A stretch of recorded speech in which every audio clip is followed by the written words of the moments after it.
At the Honda Center. You're always so. I know I had to double check the date, because so many dates. Always hyped to fight. Always hyped to fight opponents. Are you? What makes you calm? You seem like you have a lot of energy for everything at any time. What's calming for you? Calming for me, I guess I'm more of a calm guy by nature. I'm more relaxed, super chill. I was always more the introvert, I suppose, growing up. But then when I decided to pursue this as my career, I had to actually work on being more engaging, more talkative, more like fan friendly. But really by nature, I'm really a pretty quiet guy, laid back. I don't say a whole lot. My wife actually annoys my wife quite a bit, but I understand as my job, as my career, it's better to be more outgoing and be a fan favorite and talk to people and be engaging. But it doesn't come easy. I had to work on that. Now you're back in the ring on August 26th. How difficult has it been for you to stay active, and how important is staying active to you? For me, I love staying active. Yeah, us as professional athletes, the window for a professional athlete's career is so small. If you live for 70 years or for 80 years, your window of being a professional athlete is so tiny. You have to take advantage of that. You have to go. You have to get after it. As writers, you guys can do your jobs for how long? 30 years, 40 years. Yeah, exactly, right. You can do it from the age of when you're 20 and you get your first job until forever. Us as fighters, as a professional athlete, I can't do that. So I like staying busy. I like staying active because I know how small of a window I actually have. I can suck it up and I can go hard for 10 years and then call it good after that. In your quest to stay as active as possible, how difficult has it been for you to find opponents? It's not too difficult. I do know for the Patricio, they had to not talk him into it, but they had to talk to him about that and find an opponent. They asked if I wanted Jeandra for the belt. He has a broken hand and said, if you want to wait, you can wait. I was like, I don't like waiting. Like I said, I got a small window, so I want to get after it. Get me in there right away. Another Josh Thompson would be another possible opponent, rematch between him and I. And again, he has a concussion problem, so they said, who knows how long the wait will be for him, but you'd have to wait for him also. It's like, man, guys, I want to fight. Just put me in there against somebody. It doesn't matter. Somebody. So they had to, toss some names around.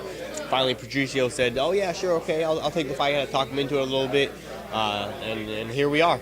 Of those three fights, of the three opponents that you named, which would you have preferred if you could pick any of those three if they were ready immediately? For me, I always want to fight for a belt. That is the whole idea of, as a professional athlete, you want to say that you are the best. You want to prove that you're the best. You want to be at the top of the ladder. The top ladder right now is Michael Chandler, so I want to go beat him up. Do you think that option will be available should you emerge victorious in this fight? After I beat up Patricio, I'm going to beat up Chandler. And lastly, before we wrap it up, Arizona guy, what do you want to say to your fans back in Arizona who will be tuning into this fight?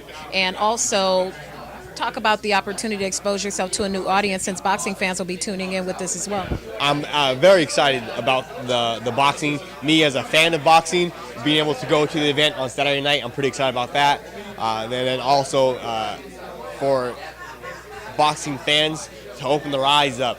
So perhaps tuning in and watching some MMA, they can see how the sport of boxing is beautiful. It's the science of boxing. MMA has its own beauty. There's a science behind MMA. It's a lot more complicated because it's not just stand up in two weapons. It's to the ground, it's on the cage, and there's 8 weapons. So it's a lot more you have to pay attention to, but it's a thing of beauty in its own right. Who are some boxers that you like? Some boxers I pay attention to, all the traditional boxers, Mayweather, Pacquiao, this and that, and yada yada. The latest one, though, I'd say would be Lomachenko. Yeah, dude has some nasty good footwork. He's a southpaw also, And then to all the Arizona peeps, Arizona fans, Anaheim's only like a 6-7 hour drive, depending on how fast you're driving. So I'll see you guys at the Honda Center August 26th. We had 2 Arizona guys who came out victorious this past Saturday. Oscar Valdez, who lives in Arizona, became a champion on Saturday night, and Jose Benavidez, who's down in Arizona. A possibility to get these guys to come out and cheer you on? Oh, that'd be awesome. I know Benavidez and Oscar are tough as heck boxers, and I've heard about them for a long time. I've seen them at the gym a couple times in Phoenix whenever sometimes my boxing coach would take me to like actual boxing gyms. I get the crap kicked out of me by these little tiny boxers that are just so much faster and better than me. So I've seen them around. Big ups, big props to those guys. Shout out, congratulations, and hopefully, if they would like to make it out, watch some MMA on Friday night, watch some good boxing bouts on Saturday night. That'd be awesome. Are you a prediction guy?